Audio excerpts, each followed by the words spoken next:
Well, hello everybody again. We're back with D&G, David and Greg. We have a Greg spot where Greg will pop up every now and then when he's got something more interesting to say than we have. So this time around, we're going to be talking about cars that we kind of wish we'd never got rid of. And I say that particularly because we didn't necessarily sell them.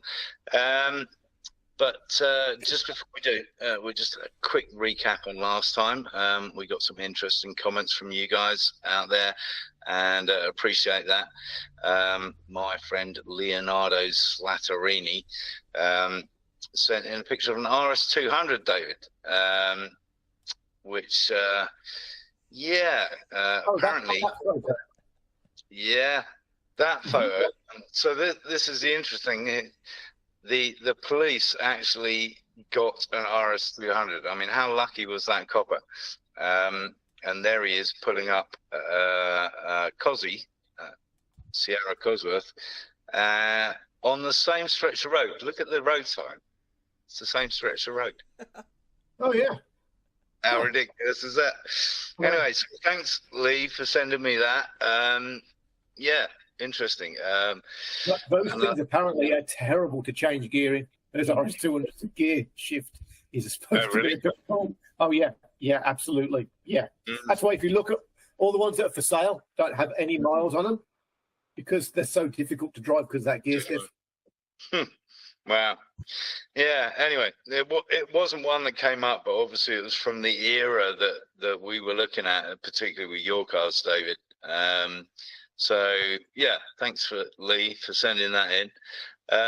This time around, the photography is not going to be quite so good because it's our old cars, and camera equipment wasn't what it is today in those days.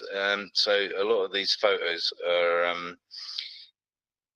not quite as good as you might hope for. So bear with us, but that's all we. So I guess the message: if you wear glasses, take them off for this podcast because it'll look. There you go. Well, no, that would just make it even worse. You definitely need them on. But yeah, we're going to be looking at cars that we actually owned, and why we love them so much, and whether we'd buy them again or not is another question, and why we sold them, perhaps, or why we got rid of them. So this time around, I'm going to kick off. And I'm doing mine in chronological order. And the first one I had, I think it was like 21, 22. And it's the Fiat X1 I didn't know you were a hairdresser. A hairdresser? Yeah, no. So there's two reasons I bought this. Firstly, I moved in with my fiance at the time. And I felt that the TR7 was too powerful. So what? I know. We bought this car, and honestly, I mean, to buy a mid-engined Italian sports car for less than £2,000 in those days, right? I mean, what more could you possibly want? Designs by Bertone. Our good friend Marcello Gandini, who also obviously designed the Stratos. It's a beautiful little car. And it was based on this, the Auto Bianchi. Yeah, but yeah, it was based on this as a concept car. And just a fabulous little car. It came under a lot of criticism, as you said, for being a hairdresser's car, whatever. Little underpowered, right? The original ones were 1300 4-speed. I guess I forget which year they switched, but mine was a 1500 5-speed. Still not. Did that have like carburetors on it, or was that fuel injection in those? Yeah, no carburetors. Still not a powerful car at all. But very much a driver involvement thing, right? You had to keep the momentum, and it handled pretty well, et cetera, et cetera. And to prove that point, this little car, I mean, admittedly, like I said, I was 22. My hair was on fire wherever I went. Right, I was just dropping everything. Right? It's still on fire, right? I was just driving everything to the absolute max, thrashing it. And my parents had moved to Wales, and I lived in just outside London. And the journey, I think, was 200 and something miles. And in this little car, I managed to do that in exactly 3 hours. Now, what that means, bearing in mind the M4 is part of it, so I drove along the M4 at whatever the top speed was, it was probably not even barely over 100, right? And then you hit Welsh country roads. What it means is on that journey, I averaged 76 miles an hour, which in a car where the top speed is only 100 and something, right, just over 100, that's quite impressive. Well, and normally people go quicker leaving Wales than going to Wales. This is true. I didn't record the time on the way home. But it was aided by the fact that as soon as I got onto like the back roads, I met up with a guy in a Lotus Elan Sprint, and a beautiful, you know, the red, white, and gold. Yep. And the pair of us, I mean, obviously through the corners he was quicker, but we had so much fun for so many miles. It's a lot of fun to drive, and like we said before, David, you don't need oodles of power to have fun driving something. And I would, you know, if I could have infinite number of cars, I would buy another X19. There's a lot of things I'd buy before that, but it's a great little car, and you're definitely your cheapest option to buy a mid-engine Italian sports car. Well, what about Monte Carlo? I don't think it's as good. Well, it doesn't stop, but apart from that.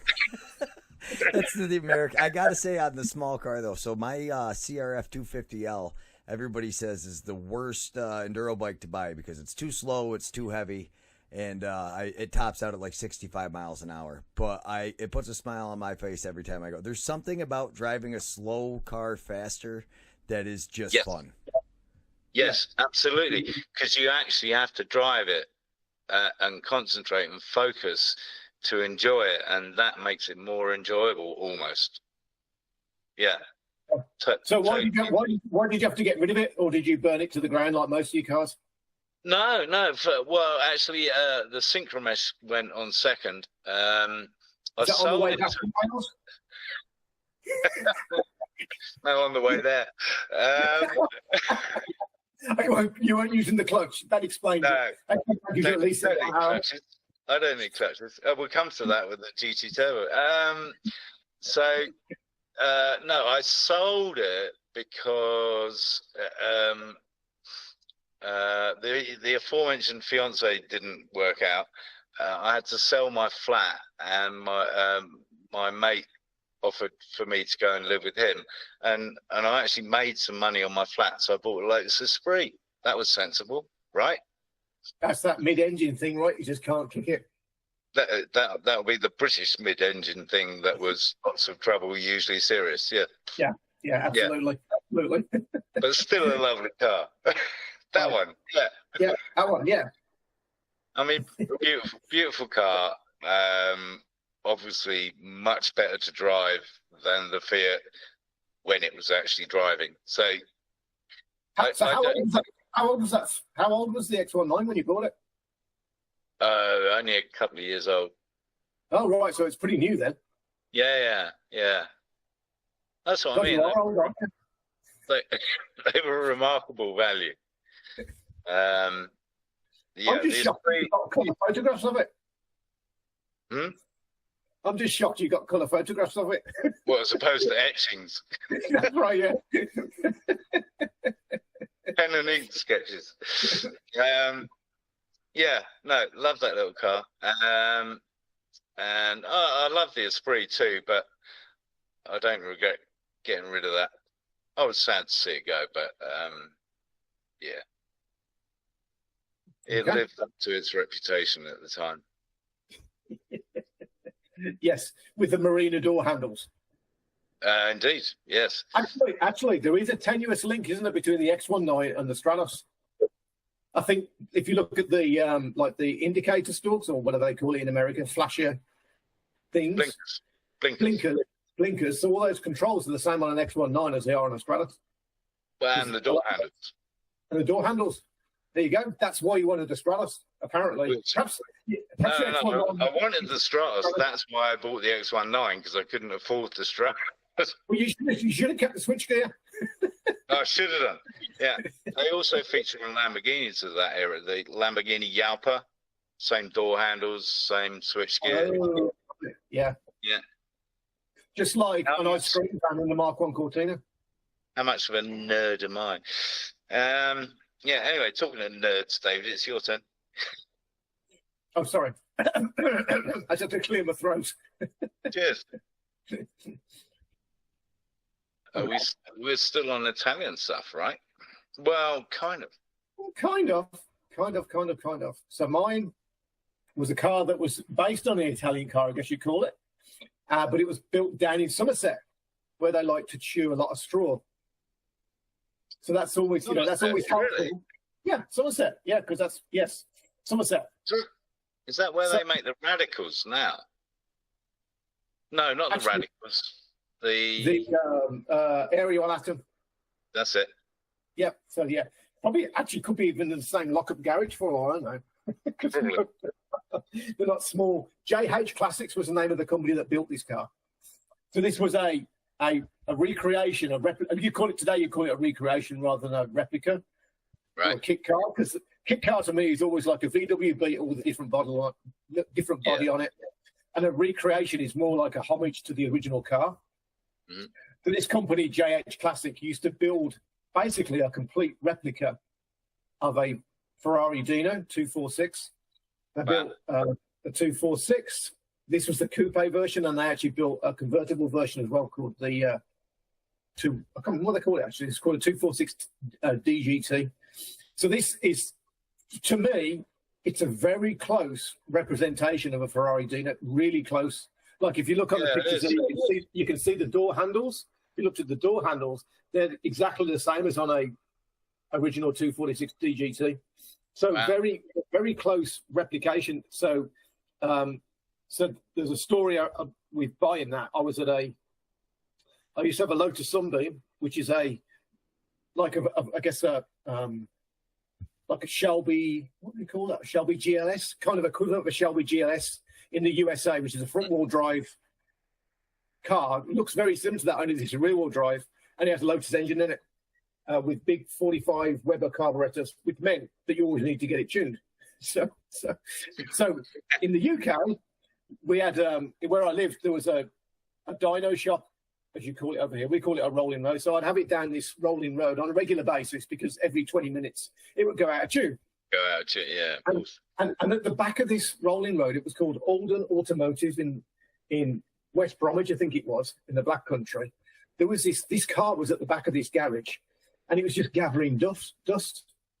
And I've been in there a few times, and like on the third time, it's like, what is that car in the background there? Because I knew I thought it was a Ferrari Dino.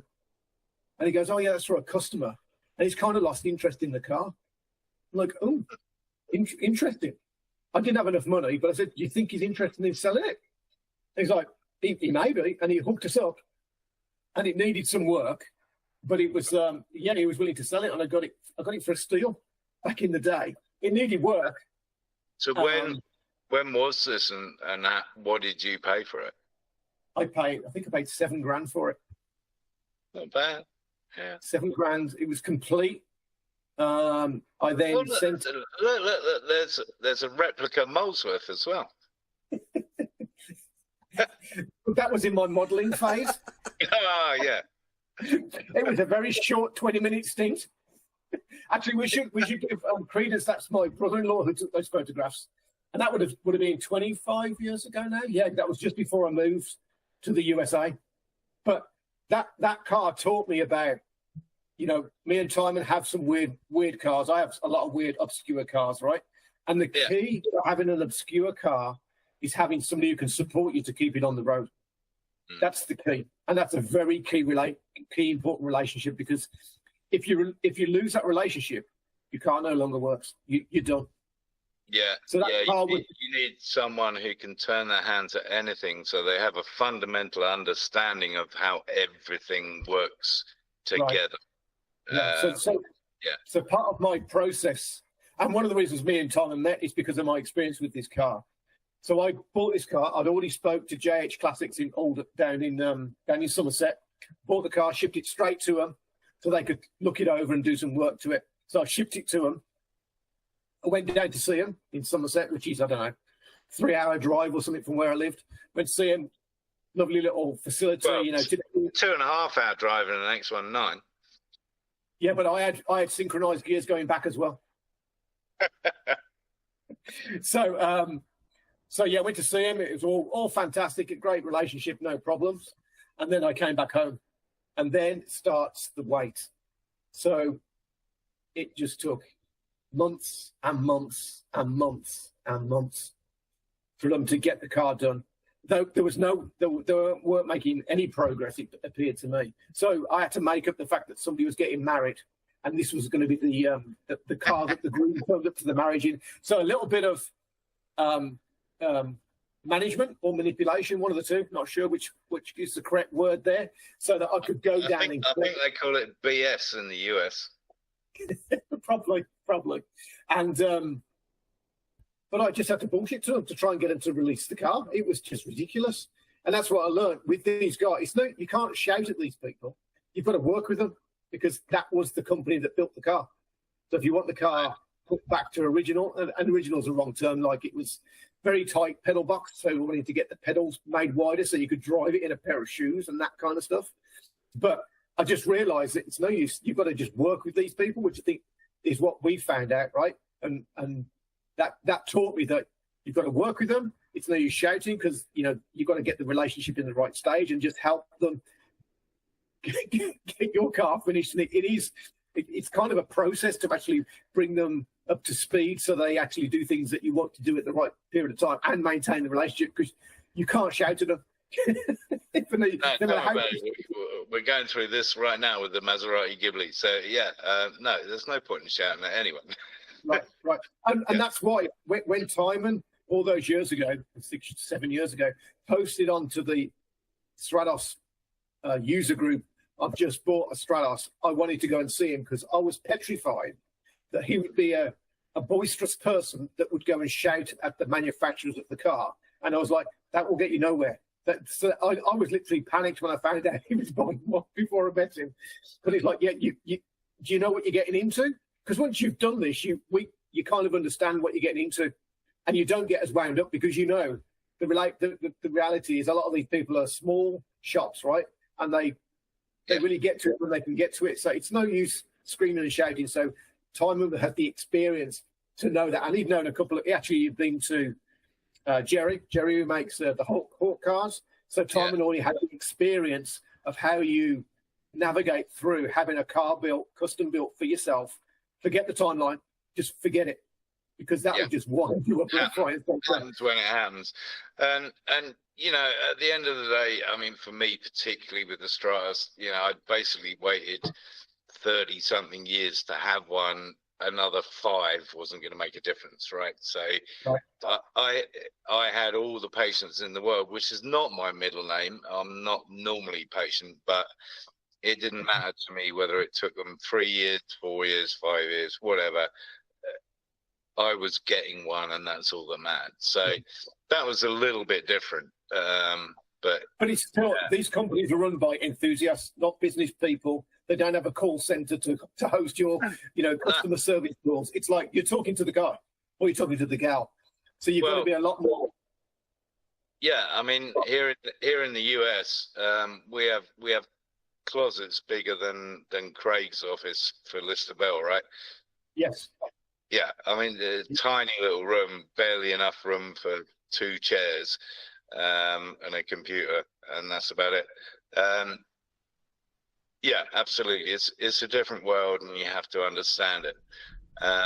But yeah, I don't know about you, Tom, and when I went there, you're so impressed by the engineering that you see going into the vehicles. It's like I want to buy a car off this guy. It's not like yeah, their passion and their attention to detail. Honestly, yeah. Is Arizona like that? Because one thing coming from New York, anytime I take a trip and you get down south of the United States, everything is slow. So yes, you're talking about this in general, but I mean, is that something in Arizona too, where like everybody just moves so slow? It's like, are you serious, guys? I mean, you can understand with these small shops, but is that's across Arizona too? It goes all the way west. I would say so. Yeah. I mean, you've got the expression a New York minute, right? Yeah, everything's slower here. It'll get done when it gets done. Yeah. It's crazy. It's a different mentality. And we always used to think going further across the US was more like the UK is. You've got some of that, well, things will get done quickly in the UK if you're on top of it. But yeah, definitely. We always struggled with in Arizona. So going to California, it was slower again and a different mentality. So trying to manage through that it's tricky. It's tricky. Yeah. I always thought English people would work a lot better on the East Coast because it's a little bit unfair to say because English people who move over here have a different mentality anyway. But if you move a country, there's a different mentality to even do that. You got a lot more to get up and go just to actually move. So I think we may be a different subset of the English culture. Would you say that's correct, Timon, that we're cultured? No. Very cultured. Don't you see his wine glass? I mean, that is a very cultured wine glass. That's a sophisticated drinking cup. It is. He normally has his goblets out. That's illegal. It's a goblet. Goblet. See, I call it a glass still. I don't know nothing.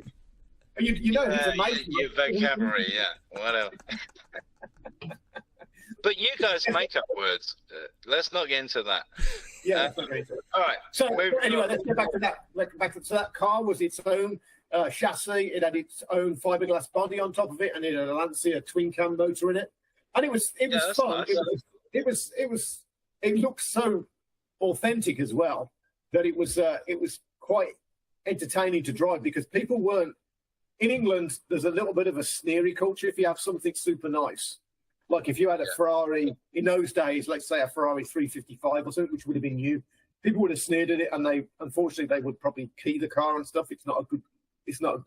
I had my Esprit was keyed all the way down the side. Yeah, and this car was different.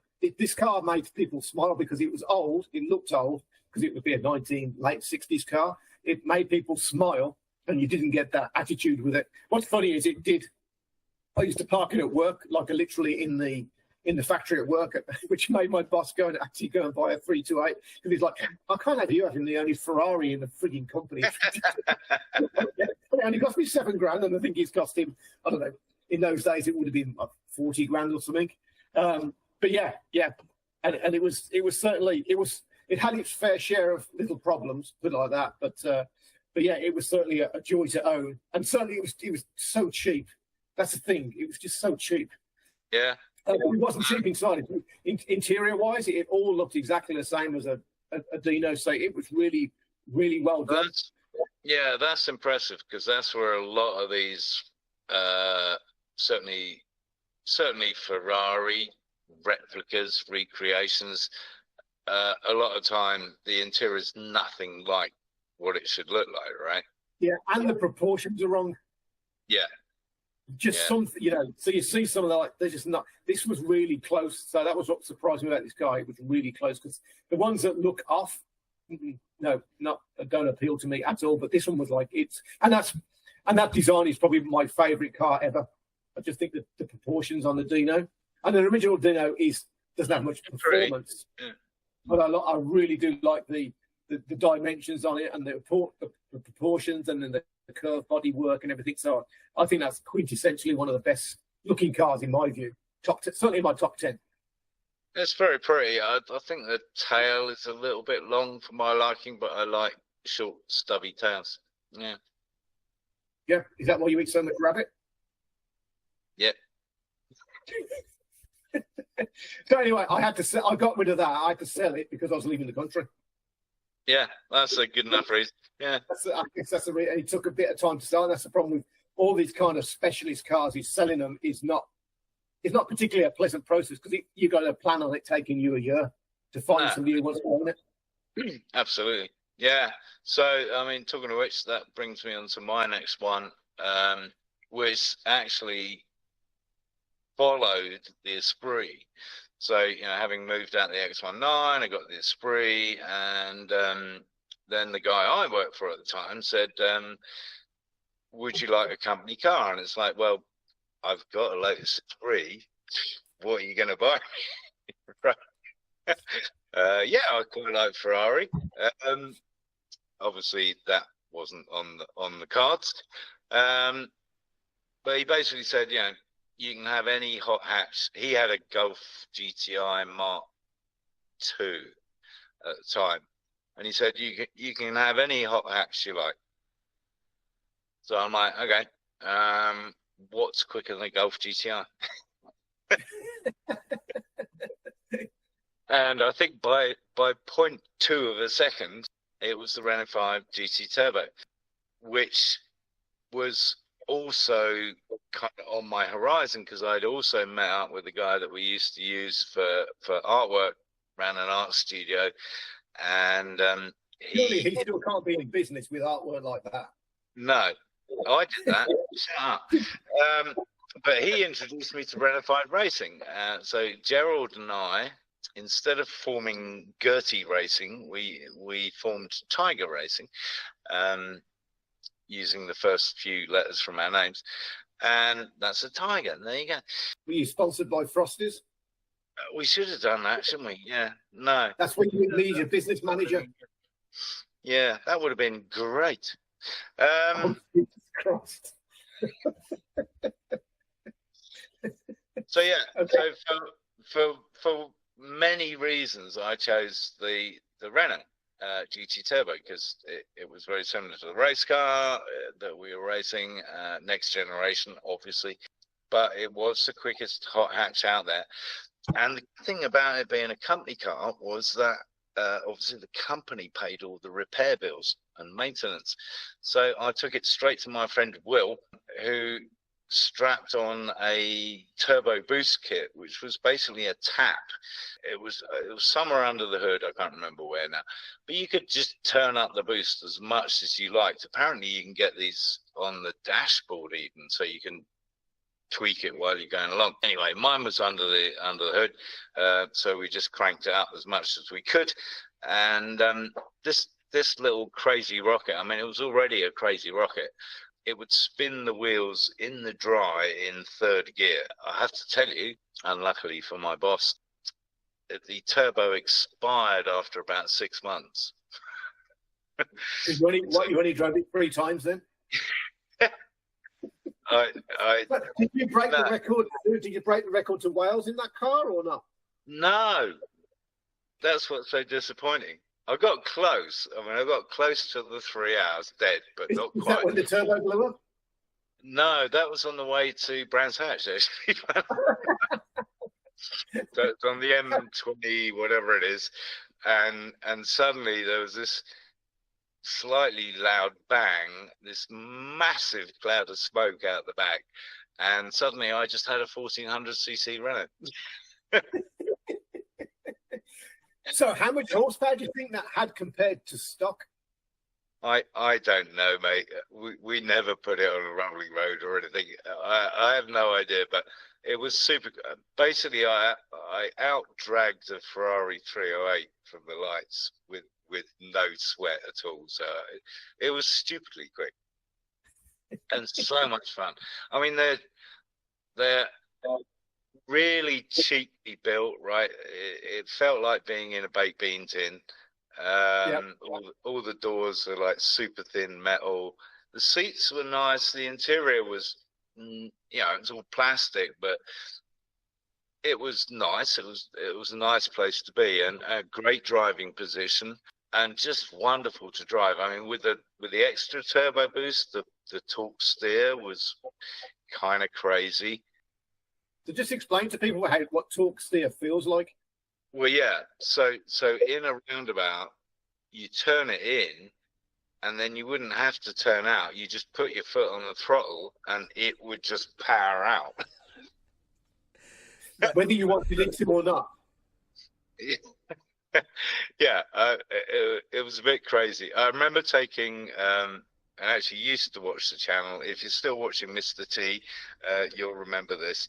Actually, you'll remember two things. We'll come back to that. But I gave a lift home from work one day, and we went through. There were a couple of roundabouts in quick succession, which I went through again, at ludicrous speed. And we came out of the second one, and he's like, "And rest." I think he was clenching his buttocks at the time.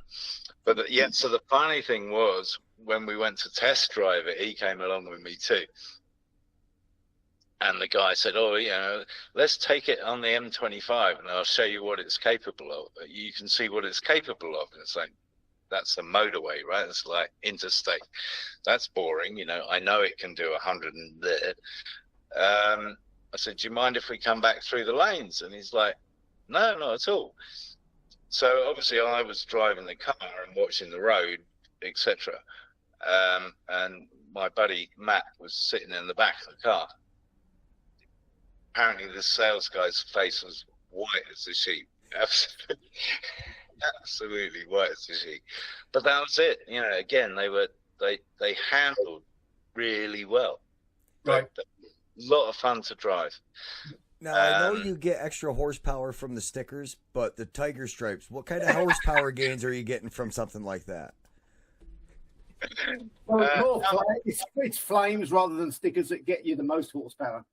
Yeah, that was my mistake.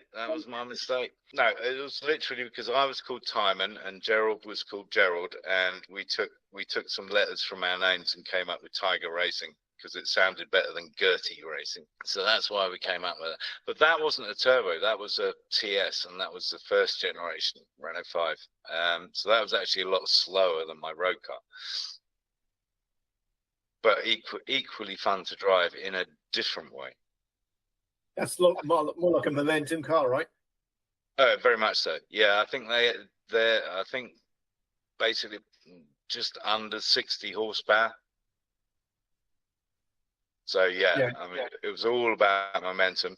They were front wheel drive, but they were set up so that the back end came out. So you got oversteer rather than understeer, which meant that if that started coming out mid-corner, you had to keep your foot on the throttle, because if you lift off, you just right. So you had to keep your foot in and just work it, which didn't always happen. I've got a photo actually. I'll go and get the photo just before we move on to your next car, David. Is the car upside down or not? It's side. I never put it on its roof. Gerald did, but. I love it. I never put it on his roof, which immediately lets you know somebody put the car on its roof. I mean, that's the dead giveaway that it definitely was flipped over. Can you see that? That's not quite the right line into that corner. No, it's not. So this is a marvelous circuit, Greg, for you. This is a place called Cabot Park, and this house in the photograph, people used to live there. So as you drove by, they'd be sitting out in the garden having a cup of tea. Watching everybody just go flying by. Well, on their roof, apparently. Well, some of them. So why did you end up getting rid of that car? Did you get fired, or did you just blow it up so that it was unrepairable? No, I didn't get. Well, I think it just got so trashed. I hate to think who bought that car, because I thrashed it. I mean, as I say, I wasn't paying the repair bills. So no, it just got replaced, and actually I ended up with a Renault Clio 16 valve, which was, I want to say, even better, actually. Yeah. I've always wanted a Clio Williams. There was one in the USA a couple of years ago that I tried to buy, and it had been bought already, unfortunately. But yeah, that Clio Williams. Yeah, cool. Well, I mistakenly put a bid in on what I thought was a Clio Williams on BAT, but it wasn't. It was just a 16 valve. But I wouldn't have been unhappy if I'd won it. It was only like $6,000 at the time. We could actually do a whole series on the company cars. You know, I've got some stories on company I've only cars. had two. After that, he's like, no more. Oh no! After that, I ended up with his ex-wife, and I left the company.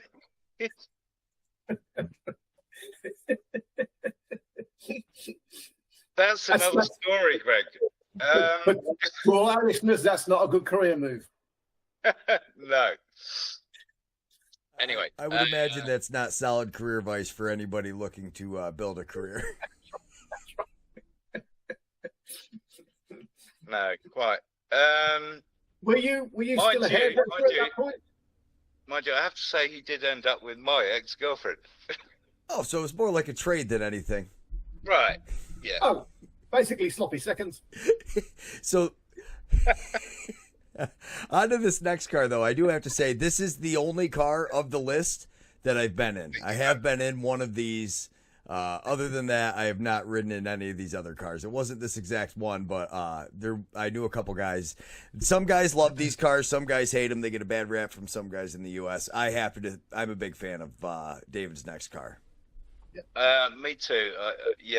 I'll let him talk about it, but I agree, Greg. I think they are the epitome of a two-seater sports car. Yep. Yep. So to me, this was a Lotus Elan that actually didn't break down. Right. So when I came to the US, this was the first car I bought in the US because, as me and Tom probably have chatted about before, cars over here in the USA were so much cheaper than in the UK. It was crazy. It was probably like half the price. So I bought this one when I first came over here because I needed a car that I could run about and explore in. And this was in the days when internet sales was just starting. So I remember going to the dealership. I think it was a Mazda dealership, and it being on the lot for 14 grand. And it was on the internet for 11. So I remember having a conversation with the sales guy, and it was like, oh yeah, I can probably get it down for 13 and a half. I'm like, well, the starting price is 11 because it's on the internet that way. It was so shocked that somebody had actually looked. Like, it was almost like, what's the internet? I'm like, yeah, it's advertised on the internet at your site for 11 grand. So I think I got it for 10.5, and that car probably would have been 20 grand in the UK. So really? I think it was 6 years old when I got it. So it was in really good condition. It was a blue one, and to me, it was a Lotus Elan, but a Lotus Elan that physically worked. And that was always the thing to me, was that I liked Elans, but you couldn't use it, as a mode of normal transportation because you knew it was a specialist car, right? And I do love Elans, and I'd love to have an Elan, so that's not out of my list of cars I want to have. But this was just really good, absolutely 100% reliable. I went all over the place in this thing. So before I got a job in the US, I was obviously had lots of free time, so I would take this everywhere. I'd take this off-road. This was an off-pavement car. So the amount of looks I would get going down dirt roads, obviously not rock crawling, but dirt roads. Yeah. And like in the middle of nowhere, so I could be in a dirt road, 40 miles down a dirt road, and there'd be somebody coming up in their Chevy or their Ford F-150 or their Tundra, and they'll be like, what the fuck? And it's amazing now because all these grocery moms are driving pickup trucks, driving the costs through the roof, and none of them have seen sand or dirt. And you're taking that Miata out on the dirt roads. Are they all-wheel drive? They're not all-wheel drive, are they? No, wheel drive. But actually, if you look at the pictures, they've got quite a lot of room under the car. The ride height is not that super low. I mean, if you tweak them up, you do that. But the ride height is actually quite high. Yeah, it's surprising, and they're really chuckable. So, I mean, I think So to your point, Greg, with the SUVs that get used for grocery shopping, etc., in the UK they're called Chelsea tractors. Basically, right? Chelsea is in the middle of London, and yeah, same deal, right? Yeah, we just call them grocery goods up here. I've got a Mazda CX-5 is what I drive now. We've put 80,000 miles on it in 2 years. It's reliable, love it. We've had it off road. We used to take it hammock camping and stuff. Could get out into the woods. Now with the hip fix, we're hoping to get back into some of it. I'm a huge Mazda fan. That's why when I saw that Miata, I loved it.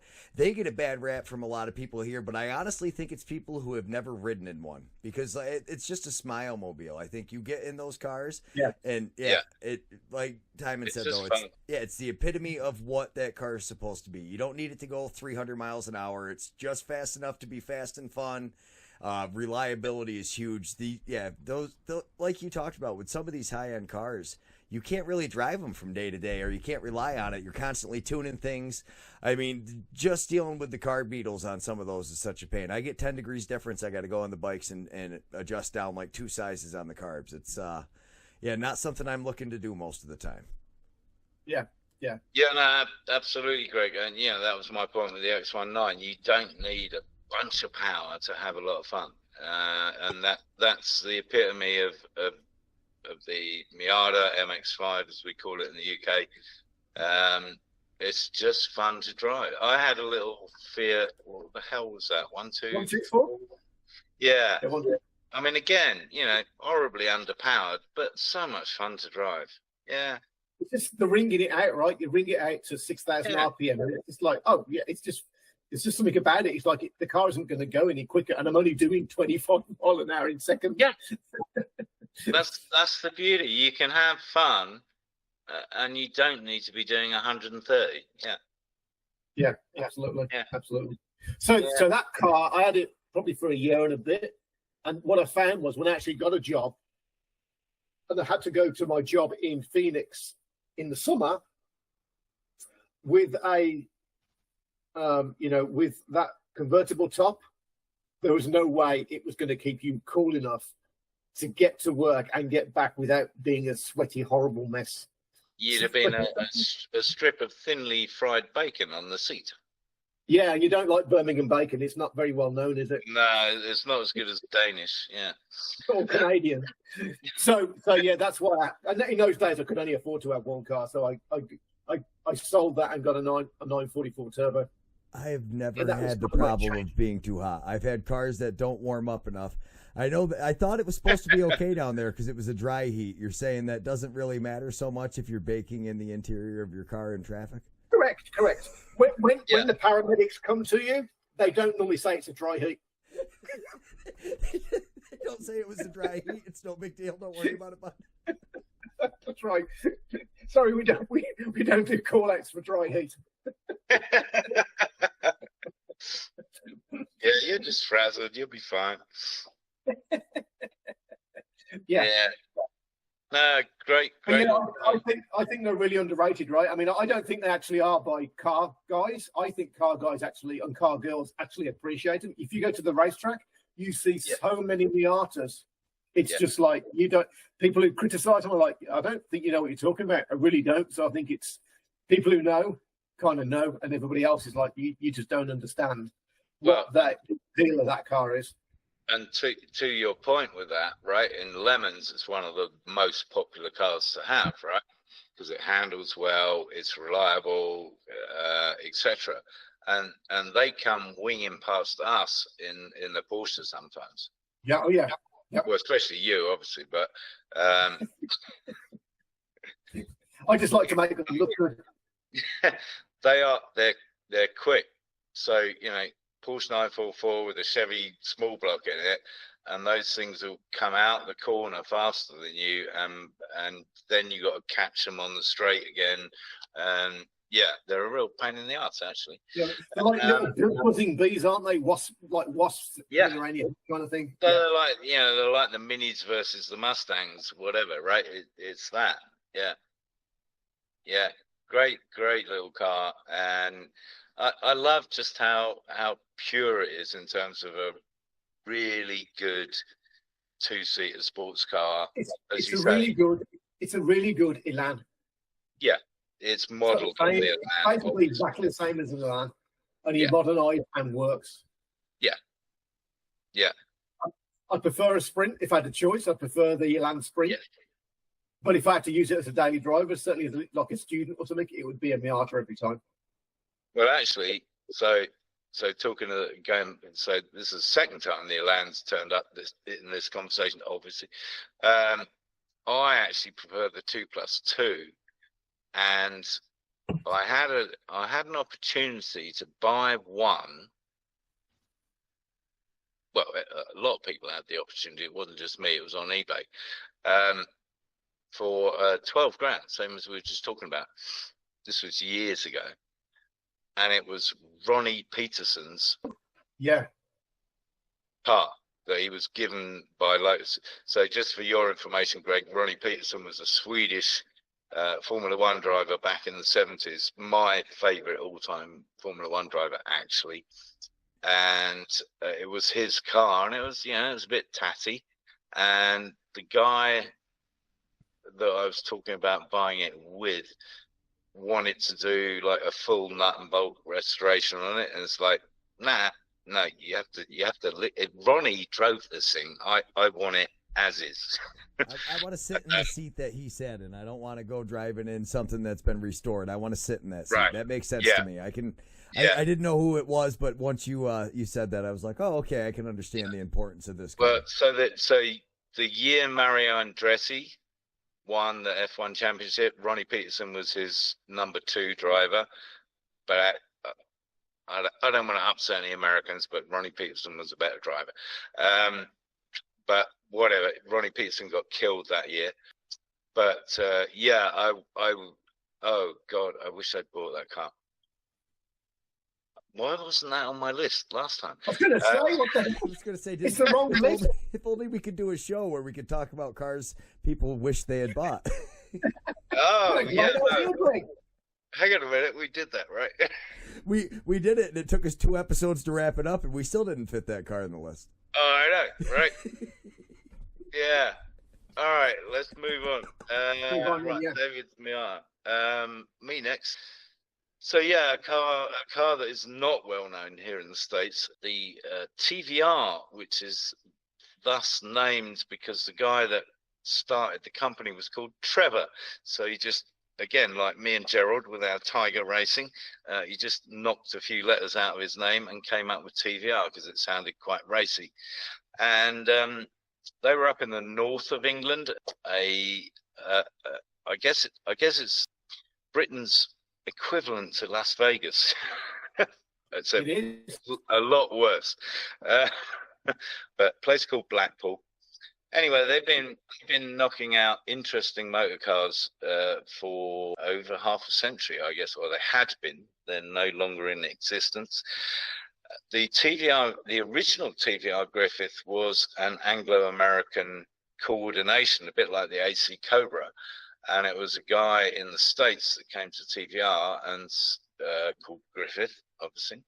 And he wanted to put a crazy sized motor in a small English sports car. And they did that. But the model I have was in the 90s, right, David? I think so. 90s. Actually, interestingly enough, I saw the Griffiths you're talking about on the Copper State 1000 last weekend. It's a red one. Yep. Yeah. And I'm a member of this British Breakfast Club, who have all old historic English cars, and 2 of them have TVRs. And one of them is one of those. He's been restoring it, obviously, for 9 years, which is what we do, right? When you're doing a restoration, you don't count in months. It's years, because it's an easier number to think about. You can't talk about it's been under restoration for 126 months.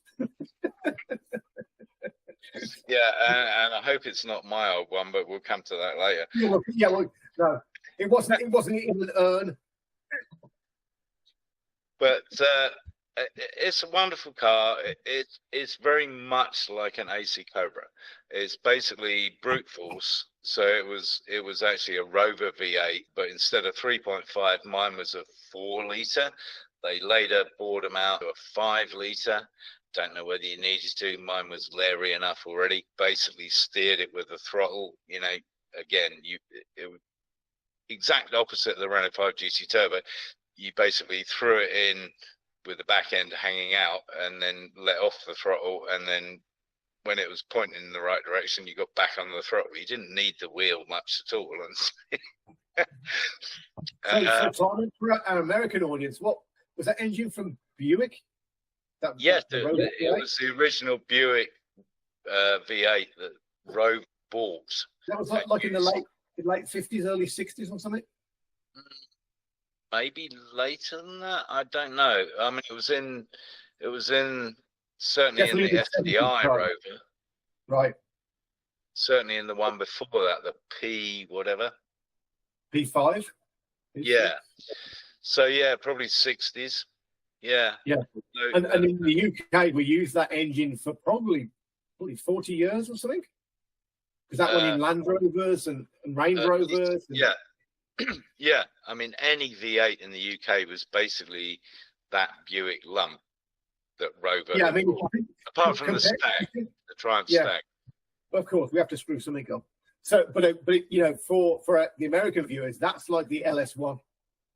Yeah. Rover V8, it's like that's the equivalent of the LS1, which you would throw into anything, right, to get power. The Rover V8 was the equivalent thing you'd put into any hot rod or any resto mod you wanted to do. It was always about appreciate the American terms breakdown, letting us know. As soon as you said LS1, I was like, okay, I know exactly what he's talking about. That's the motor you shove into something that you need to make faster and you don't want to tune it up. Yeah, absolutely. Yeah. And they did it with the TR7 as well. When they went rallying with the TR7, they had always had that as the next phase, but that was basically the TR8, of which they made very few factory versions.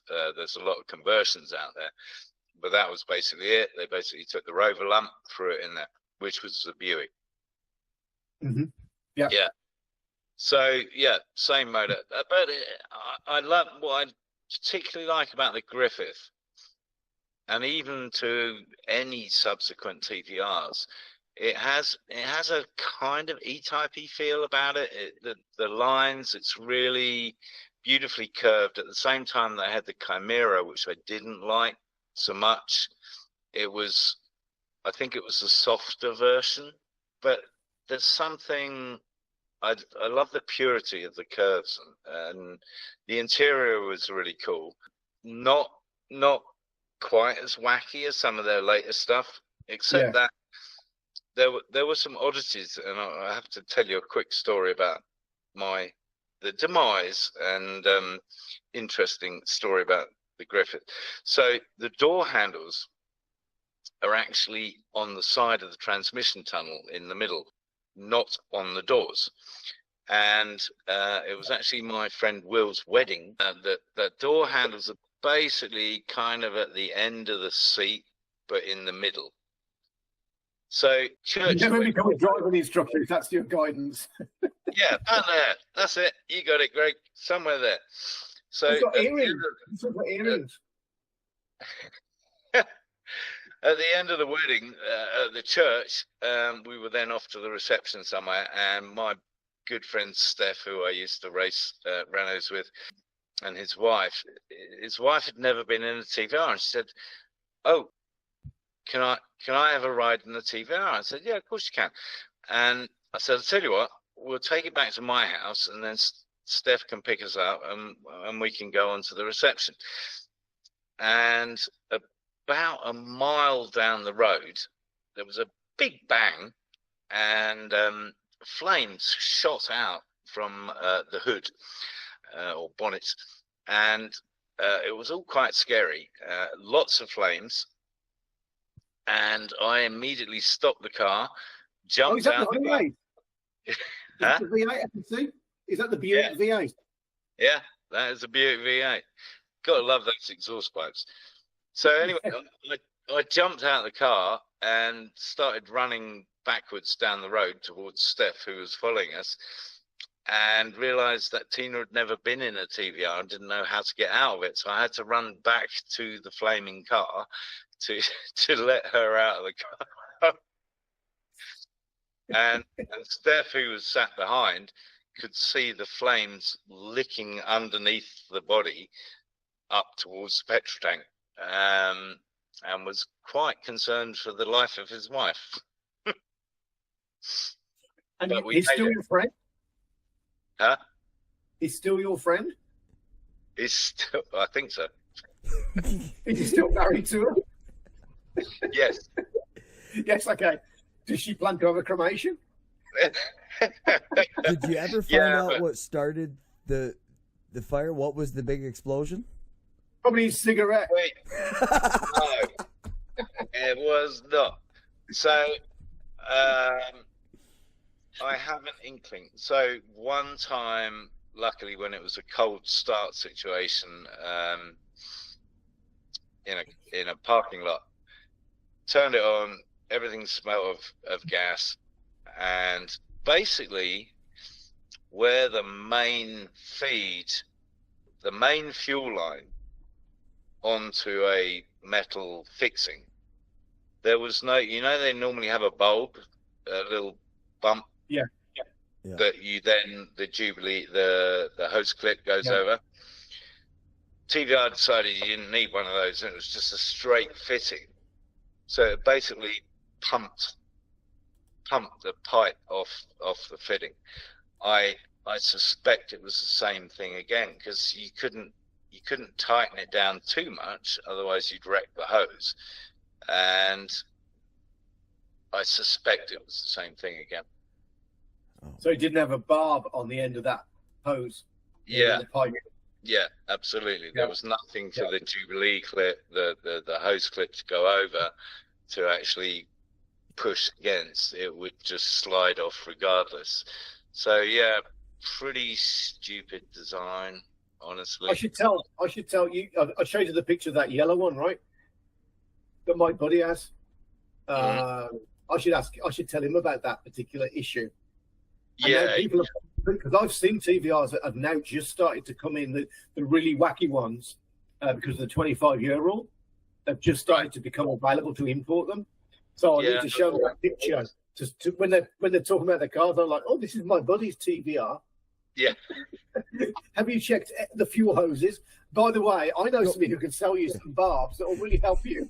Tell them, go right to about the 1 hour mark and you'll see that lovely picture. So would you be able to take something like a flaring tool for like brake lines? Would that fix it? Is that basically what you're talking about, is it didn't have that flare or the barb on the end? Yeah, possibly. But actually, I think you'd have to re-engineer the whole part because it's thicker than a brake line. As I remember. But yeah, I mean that would be your first call. Can I do that? Yeah, absolutely, Greg. Yeah, fuel always makes me nervous just because of that, because it doesn't take long in those hot cars once something's going underneath it. It's just like right. How much did you sell it for? It was a very so here's the other funny part. We're going to be going on for ages. So here's the other funny part of that story. In terms of money, I had a 6-month long negotiation with the insurance company, getting valuations and relative replacement values from dealers, and eventually they paid me pretty much what it was worth.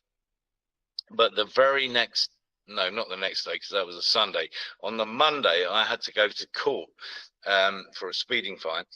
But it wasn't just another speeding offence. It was basically we have a point system in the UK, and I'd basically totted up enough points to be facing a ban. So I decided that I'd try and play the sympathy card and not take my driving licence with me and pretend it got burnt in my car. Did that work? I really hope so, because that would be an amazing story. No, Greg. No, it was a fatal mistake, because all I did was pull up my entire speeding fine history, which didn't look good. Didn't help the situation. No, I was instantly banned for 6 months. So I lost my car and I lost my license within 2 days. Well, I mean, I guess it's the sunny side up or glass half full. You didn't have a car to drive at the time because it was burned Absolutely, up. So yeah. there's no better time to lose your license.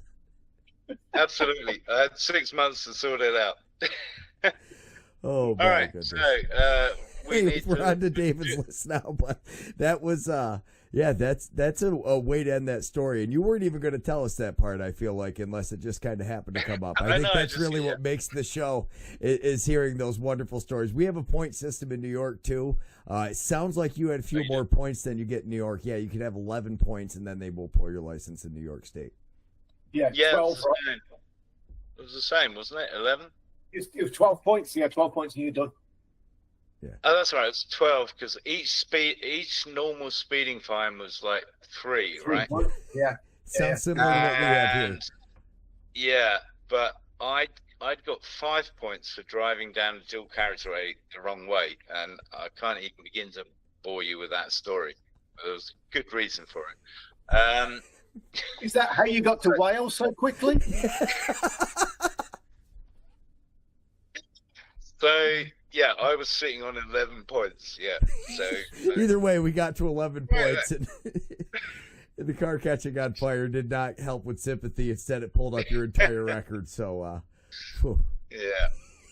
So I don't know, Greg. What are you saying? We're at now. Do we want to wrap this and do a version 2 and finish off?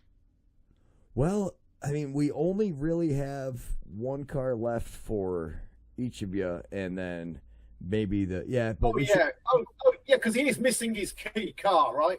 Because he likes to keep things undercover so much, but he's made a big mistake at one point. Well, we've heard about quite a few of the mistakes, but now we've got the biggest mistake to talk about, right? And actually, I was driving this mistake today. That's why I was a little bit late today, because I was actually driving my version of this mistake. I don't know what you're talking about. Anyway, let's go to your mistake, because you bought 2 of these. Oh. Bought 2 of them? Yeah. All right, so that sounds like a great cliffhanger. Yeah, we'll have to wrap that one up next week with the one vehicle each and the double mistake that it sounds like everybody made. But you unmade it, so congratulations, and we can Mr. throw in that other one that you forgot about, David. Yeah, I'll send you the pictures again. Yeah. I've got another one, which Greg will be familiar with, actually. Well, so we'll do that. I've got two other ones to talk about next week. There you go. There we go. So we can definitely do a second one. 100%. So 2 and 2. Yeah, this has been a blast. Yeah. I absolutely love these stories. I find it interesting. So the car market, you guys have a lot of like motors that come from the U.S., but there's also just cars that kind of come from everywhere. The whole European car market is just so different because of the basically the size of the roads and everything too, though. So you guys had way better handling cars. We were built for going out in the back road, stomping on that pedal. You don't need a brake or steer it very much. We're going to go real fast in a straight line. Right. And then we figured out how to turn left, so we got NASCAR now. We can only turn that car one way going real fast. Yeah. I think if like any US person goes to like Italy, drives in Italy, they're like, it's a shell shock, especially if you drive through one of these old medieval cities. The roads are so narrow. You'd be like, how do they drive cars through these roads? Like, was no way you'd take an F-150. It just would not fit down the roads. It's just unbelievable. No, you wouldn't. Yeah, you wouldn't get down half the roads, period, because there's houses that close together that it just wouldn't fit. But likewise, I mean, if you've ever driven in an Italian city like Rome or Venice or around Venice, the neighboring countryside, I mean, they are crazy, crazy drivers. It's like being in New Jersey, I bet. You ever driven in New Jersey? No, New Jersey is the worst state. It's like being in a lemons race. Aha. So it's just constantly. That sounds like Jersey. Bumper, inches. Same Arc de Triomphe in Paris. I did that in the TVR Griffith, and I was so paranoid that somebody's going to hit my wonderful car. 100 miles an hour to a dead stop. Everybody's a half an inch apart from each other. It's just this huge roundabout around the Arc de Triomphe with no road markings whatsoever.